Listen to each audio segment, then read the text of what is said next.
Welcome to GJ Verse. This is me GJ. ഇന്ന് retro മൂവിയുടെ review ആണ് ഞാൻ ഷെയർ ചെയ്യുന്നത്. ഒരു ഓട്ടത്തിലാണ്, അതുകൊണ്ടാണ് ഇങ്ങനെ വണ്ടി ഓടിച്ചുകൊണ്ട് റിവ്യൂ ഷെയർ ചെയ്യുന്നത്.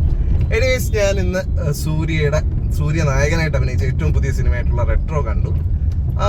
എനിക്ക് മൊത്തത്തിൽ ഒരു ആവറേജ് എക്സ്പീരിയൻസ് ആണ് സിനിമയെന്ന് തോന്നിയത്. കാർത്തിക് സുബ്രായന്റെ ഡയറക്ഷനിൽ വരുന്ന മൂവി എന്ന് പറഞ്ഞപ്പോൾ ഞാൻ മനസ്സിൽ വിചാരിച്ചത് നമ്മുടെ പേട്ടയോ അല്ലെങ്കിൽ നമ്മുടെ മറ്റേ ജിഗർ ദണ്ഡ ഡബിൾ എക്സോ അങ്ങനത്തേക്ക് ഒരു വൈബാണെന്നാണ് വിചാരിച്ചത്. പക്ഷെ ഇത് അങ്ങനെയല്ല.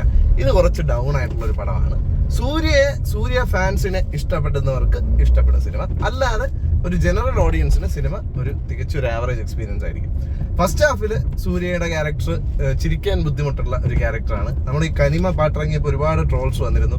സൂര്യ ചിരിക്കുന്നില്ല, സൂര്യ ഒരുമാതിരി മെക്കാനിക്കലായിട്ടാണ് കളിക്കുന്നതെന്ന്. ബിക്കോസ് ആ ക്യാരക്ടർ അങ്ങനെയാണ്. ചൈൽഡ്ഹുഡിൽ ഉണ്ടായ ഒരു ട്രോമ കാരണം വളരെ മെക്കാനിക്കലായി പോയ ഒരു മനുഷ്യൻ, ആ ഒരു മനുഷ്യന് ജീവിതത്തിൽ ഒരു ഇൻസിഡന്റ് ഉണ്ടാവുകയും പിന്നീട് അതിനനുസരിച്ച് അയാൾ മാറുകയൊക്കെ ഉള്ളതാണ് സംഭവം. ജോജു ജോർജാണ് ഇതിൽ ഒരു പ്രധാന കഥാപാത്രം ചെയ്തിരിക്കുന്ന മറ്റൊരു ആക്ടർ, നന്നായിട്ട് ചെയ്തിട്ടുണ്ട്. മലയാളത്തിൽ നിന്ന് കൊണ്ടുപോയിട്ട് തമിഴിലൊരു മെയിൻ ഒരു ക്യാരക്ടർ തന്നെയാണ് കൊടുത്തിരിക്കുന്നത്. ത്രൂ ഔട്ട് ഉണ്ട്. താനോസിന്റെ ഒക്കെ ഒരു ലുക്കൊക്കെ പിടിച്ചിട്ട് അങ്ങനത്തെ ഒരു ക്യാരക്ടറാണ്. നന്നായിട്ട് ചെയ്തു, സൂപ്പറായിട്ട് ചെയ്തിട്ടുണ്ട്. പിന്നെ ഇത് ഒരു പുരാണിക് ടച്ചുള്ള സാധനത്തിന്, അതായത് ഒരു കൃഷ്ണന്റെ ഒക്കെ കഥയായിട്ടൊക്കെ റിലേറ്റ് ചെയ്ത് പോകുന്ന രീതിയിലാണ് ഇതിനെ എടുത്തു വെച്ചിരിക്കുന്നത്. സോ ആ ഒരു സാധനം എത്തിയപ്പോഴത്തേക്ക്, അതായത് ഇതിന്റെ ഒരു മെയിൻ സംഭവം കാർത്തിക് സുബ്രായന്റെ പേട്ട അല്ലാത്ത സിനിമ, ഇപ്പൊ മറ്റേ നമ്മുടെ ജിഗർ ദണ്ഡ ഡബിൾ എക്സ് ആലോചിക്കുകയാണെങ്കിൽ അതിലും ഈ മക്കൾ പരിപാടിയാണ് മെയിൻ. അതായത് അവസാനം ആകുമ്പോഴത്തേക്ക് ഒരു മക്കൾ സംഭവം കൊണ്ടുവരുന്നു, ആ മക്കൾക്കായിട്ടുള്ള പോരാട്ടമാകുന്നു. ആ ഒരു ടെംപ്ലേറ്റ് തന്നെയാണ് ഇവിടെയും സ്വീകരിച്ചിരിക്കുന്നത്. ഇതിപ്പോ എന്തുകൊണ്ടാണ് പുള്ളി ഇപ്പൊ ആ ഒരു സ്ഥിരം പരിപാടി എടുത്തിരിക്കുന്നതെന്ന് അറിയില്ല. എനിവേസ്, ആ ഒരു ടെംപ്ലേറ്റ് പിടിച്ചുകൊണ്ട് എനിക്ക് മനസ്സിലായി ഇനി ഇതിങ്ങനെ ആയിരിക്കും പോകുന്നത് എന്നുള്ള രീതിയിൽ. സോ അതൊക്കെ എനിക്കൊരു നെഗറ്റീവായിട്ട് ഫീൽ ചെയ്തു. അല്ലാതെ സൂര്യ എന്നുള്ള ആക്ടറിന്റെ ഒരു ആംഗിളിൽ നോക്കുകയാണെങ്കിൽ നന്നായിട്ട് അഭിനയിച്ചിട്ടുണ്ട്. സൂപ്പറായിട്ടുള്ള പെർഫോമൻസ് ആണ് അതിൻ്റെ അകത്ത്. ആ ഒരു എസ്പെഷ്യലി ഇതിൽ സൂര്യയുടെ ക്യാരക്ടർ ചിരിക്കുന്നില്ലല്ലോ, സോ ചിരിക്കാനായിട്ട് ട്രൈ ചെയ്യുന്നുണ്ട്. ആ സാധനമൊക്കെ ലൈക്ക് നമ്മുടെ ജോക്കറിലെ വാക്വിൻ ഫീനിക്സ് ഒക്കെ ചിരിക്കുന്ന ആ ഒരു സാധനമൊക്കെ ആ ഒരു സ്റ്റൈൽ പിടിച്ച് ചെയ്തിട്ടുണ്ട്. അത് നൈസായിട്ടുണ്ട്. ഒരു മിറർ സീക്വൻസ് ഒക്കെ ഉണ്ട്, നന്നായിട്ട് ചെയ്തു അതൊക്കെ. സോ ആ ഒരു സൂര്യ എന്നുള്ള ഫാക്ടർ മാറ്റി നിർത്തി കഴിഞ്ഞാൽ പിന്നെ ഈ സിനിമയിൽ വേറെ ഒന്നും അങ്ങനെ എൻജോയ് ചെയ്യാനായിട്ടൊന്നുമില്ല. കാരണം സൂര്യയുടെ ആ ഒരു അഭിനയവും സ്റ്റൈലും ഒക്കെ കണ്ടിരിക്കാം, സൂര്യ ഫാൻസിന് കൈയടിക്കാം.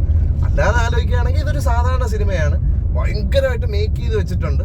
ഭയങ്കര സെറ്റൊക്കെ ഇട്ട് ഒരുപാട് ഡ്രോൺ ഷോട്ട്സും കാര്യങ്ങളൊക്കെ വെച്ച് ഭയങ്കരമായിട്ട് ശ്രദ്ധിച്ചിട്ടുണ്ട്. പക്ഷെ എന്താ സ്റ്റോറി, ഒരു ഉറപ്പുള്ള ഒരു സ്റ്റോറി വേണമല്ലോ. ആ ഒരു സാധനം ഈ സിനിമയിൽ ലാക്ക് ചെയ്യാണ്.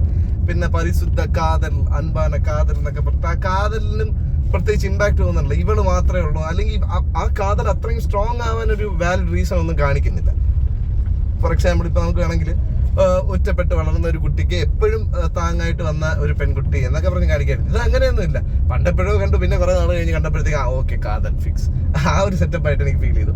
സോ മൊത്തത്തിൽ എനിക്ക് അങ്ങനെയാണ് ഫീൽ ചെയ്തത്. സോ സിനിമയുടെ ആ ഒരു മേക്കിംഗ് പരിപാടി കാരണം, പിന്നെ സൂര്യയുടെ ഒരു ആക്ടിങ് കാരണം ഞാൻ ഇതിനൊരു 3 out of 5 ആണ് ഞാൻ കൊടുക്കുന്ന റേറ്റിംഗ്. പിന്നെ അവന്റെ ആ 1 എന്ന് പറഞ്ഞ പാട്ട് അത് കൊള്ളാം, അത് പ്ലേസ് ചെയ്തിരിക്കുന്നതൊക്കെ കൊള്ളാം. പിന്നെ ബാറ്റിൽ സീക്വൻസ് എന്ന് പറഞ്ഞിട്ട് ആദ്യമായിട്ട് അത് കാണിക്കുമ്പോൾ രസമുണ്ട് കാണാം, പക്ഷെ പിന്നെയും അത് തന്നെ കാണിക്കുമ്പോൾ നമുക്ക് അതിൻ്റെ ഒരു വൃത്തിയുടെ ഫീൽ ചെയ്യും. പിന്നെ ഇതിനകത്ത് വില്ലനായിട്ട് കിങ് മൈക്കിൾ എന്ന് പറഞ്ഞ ക്യാരക്ടർ ചെയ്തിരിക്കുന്ന പുള്ളിയുടെ ആക്ടിങ് എനിക്ക് വലിയായിട്ട് ഇഷ്ടപ്പെട്ടില്ല. ആ ക്യാരക്ടറിന് പകരം അവിടെ കാർത്തിയെ പ്ലേസ് ചെയ്തിരുന്നെങ്കിൽ ബെറ്റർ ആയിരുന്നു. ലൈക്ക് ഞാനും വിക്കിയായിട്ടാണ് കണ്ടത്, അപ്പൊ അവനും അങ്ങനെ തന്നെയാണ് ഫീൽ ചെയ്തത്. ആ ഒരു ക്യാരക്ടർ വേറൊരു ആക്ടറിനെ വെച്ച് ചെയ്യിക്കായിരുന്നു. സോ അതും അവിടെ ഒന്ന് പാടി. പിന്നെ ജയറാം ഇതിൽ കൊടുത്തേക്കുന്ന ക്യാരക്ടർ മോശമൊന്നുമല്ല. ഇപ്പൊ മറ്റേ ഗെയിം ചേഞ്ചറിലെ പോലെ കോമാളി വേഷമല്ല, അത്യാവശ്യം ഇമ്പോർട്ടൻസ് ഉള്ള വേഷമാണ്, നന്നായിട്ട് ചെയ്തിട്ടുമുണ്ട്. മറ്റേ ആസാനം ഉണ്ടല്ലോ, അത് രസമുണ്ട്, കുഴപ്പമില്ലാത്ത രീതിയിൽ അതിനെ ചെയ്തു വെച്ചിട്ടുണ്ട്. സോ മൊത്തത്തിൽ ഞാൻ പറഞ്ഞല്ലോ, ഒരു 3 out of 5 എക്സ്പീരിയൻസ് ആണ് എനിക്ക് കിട്ടിയത്. നിങ്ങളൊരു സൂര്യ ഫാൻ ആണെങ്കിൽ ഉറപ്പായിട്ട് ഇത് തിയേറ്ററിൽ പോയി കാണുക. കാരണം കുറെ നാളായിട്ട് നിങ്ങൾ മിസ് ചെയ്യുന്ന കുറെ എലമെന്റ്സ് നിങ്ങൾക്ക് ഈ സിനിമയിൽ കൂടെ കിട്ടും. അല്ല, നിങ്ങളൊരു ജനറൽ ഓഡിയൻസ് ആണെങ്കിൽ ഒരു ആവറേജ് ആയിട്ടുള്ള ഒരു സിനിമ എക്സ്പെക്ട് ചെയ്ത് പോവുക. അപ്പോൾ നിങ്ങൾക്ക് കുഴപ്പമില്ലാതെ കണ്ടിരിക്കാം. കുറച്ച് ലാർജ് സ്കെയിലായിട്ടുള്ള ഫൈറ്റ് സീൻസും ആ ഒരു എന്താ പറയുക, ഒരു ഗ്രാൻഡറൊക്കെ കണ്ട് അങ്ങനെ എൻജോയ് ചെയ്ത് അങ്ങനെ ഇരിക്കാം. So that's it. വീഡിയോ ഇഷ്ടമായെങ്കിൽ ലൈക്ക് ചെയ്യുക, ഫ്രണ്ട്സിനും ഫാമിലിക്കും എല്ലാവർക്കും ഷെയർ ചെയ്യുക. GJ Verse എന്ന് പറഞ്ഞ എൻ്റെ ഈ ചാനൽ ഒന്ന് സബ്സ്ക്രൈബ് ചെയ്യുക. ബെൽ ബട്ടണും കൂടി എനേബിൾ ചെയ്ത് കഴിഞ്ഞാൽ ഞാൻ അപ്ലോഡ് ചെയ്യുന്ന വീഡിയോസിൻ്റെ നോട്ടിഫിക്കേഷൻസ് അപ്പോൾ നിങ്ങൾക്ക് കിട്ടുന്നതായിരിക്കും. മറ്റൊരു വീഡിയോ കാണാം. അതിലേക്ക് it's me GJ signing off. By.